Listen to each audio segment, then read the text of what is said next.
Oi galera, tudo certo?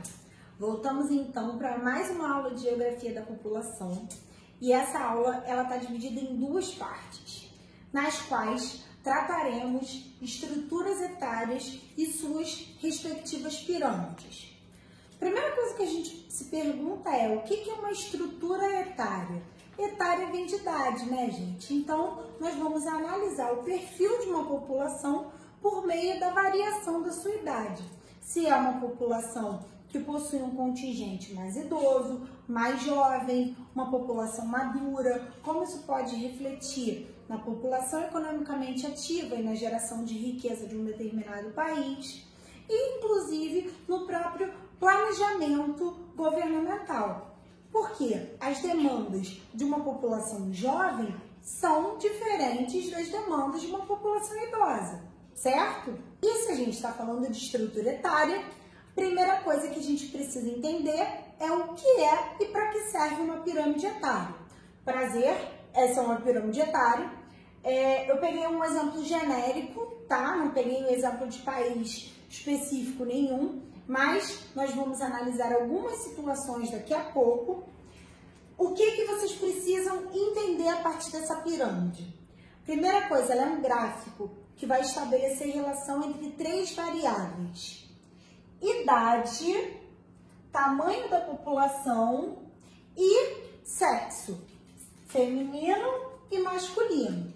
Eu acho que é meio autoexplicativo, porque pirâmide, né, gente? Porque no caso essa, a gente vê que tem um formato quase que triangular, que faz a gente rememorar uma pirâmide. Mirelle, todas as pirâmides vão ter essas características? Não, gente.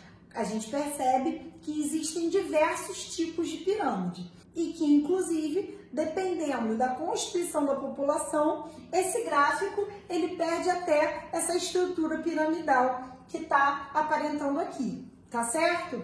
Então, nós vamos começar agora falando do exemplo brasileiro.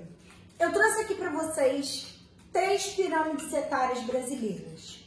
Uma de 2013, uma de 2040 e uma de 2060. Obviamente, essas duas são projeções. Essa aqui já passou, já que nós estamos em 2020.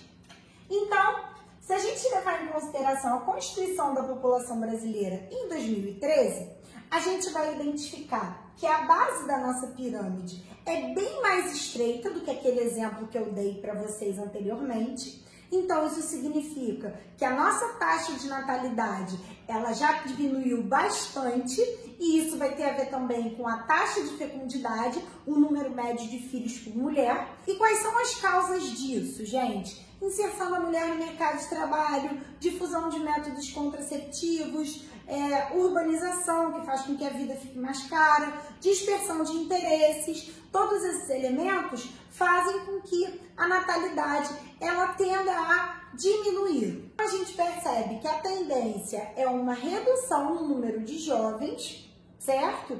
E que a gente tem uma concentração considerável de população em idade economicamente ativa.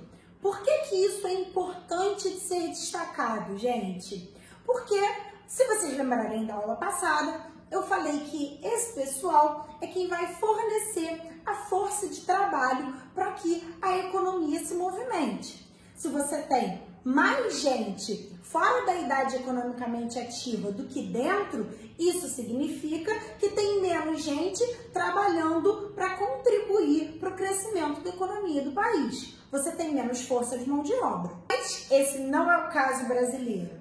A gente vive aqui, como vocês podem enxergar, o que a gente chama de janela ou bônus demográfico. O que é isso? É quando, como eu acabei de falar, a gente tem uma quantidade considerável de população em idade economicamente ativa, uma quantidade boa de mão de obra para movimentar a economia. Qual é a questão que a gente precisa discutir a partir disso? Gente, essa mão de obra, ela precisa ter uma determinada característica. Como assim, Mirelle? Se você tem uma grande quantidade de mão de obra que não tem qualificação alguma, essa mão de obra ela vai servir apenas para funções de baixa qualificação. É por isso que quando a pirâmide de uma determinada sociedade tem uma base muito larga, o que representa um número elevado de jovens, de crianças, é muito importante o investimento em sistema educacional. Claro que também é importante investimento em setores como, por exemplo, em unidades neonatais, que vão ajudar as mulheres a darem à luz a essas crianças. Mas depois, esse é o momento de qualificar a mão de obra, para que no futuro essa mão de obra ela possa representar não só um trabalho braçal, mas um trabalho intelectual para o país. Em relação às projeções, a gente percebe que com o passar dos anos, o topo da pirâmide brasileira vai alargando. Isso é uma coisa positiva, gente, é sinal de que a nossa expectativa de vida ou longevidade, ela está aumentando. Isso significa que as pessoas estão vivendo mais, estão tendo acesso a sistemas médico-hospitalares, saneamento básico, água potável, estão se alimentando melhor. Então, isso representa melhora na qualidade de vida da população de uma maneira geral. Nesse momento, a gente pode ressaltar que a nossa expectativa de vida é de 76 anos. Mas eu quero que vocês observem que em algum momento nós vamos ter uma quantidade de população idosa maior do que de força de trabalho.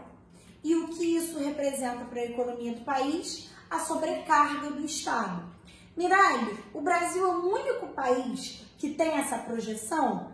Não, gente. Inclusive, a projeção do Brasil já é a realidade de alguns países, como, por exemplo, os países europeus, que eu vou trazer para vocês, vou discutir com vocês na próxima aula. Eu só queria finalizar essa aula destacando uma questão muito polêmica, que é a reforma da Previdência.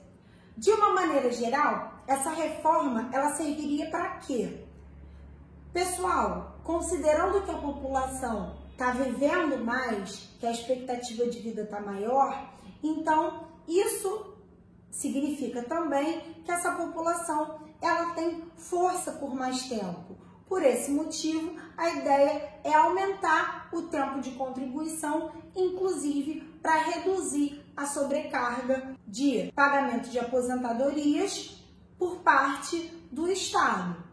Finalizo essa aula por aqui, então, e na próxima nós vamos discutir as pirâmides etárias de outros continentes, como, por exemplo, o continente europeu e o continente africano. Tá certo? Um beijo e se cuide!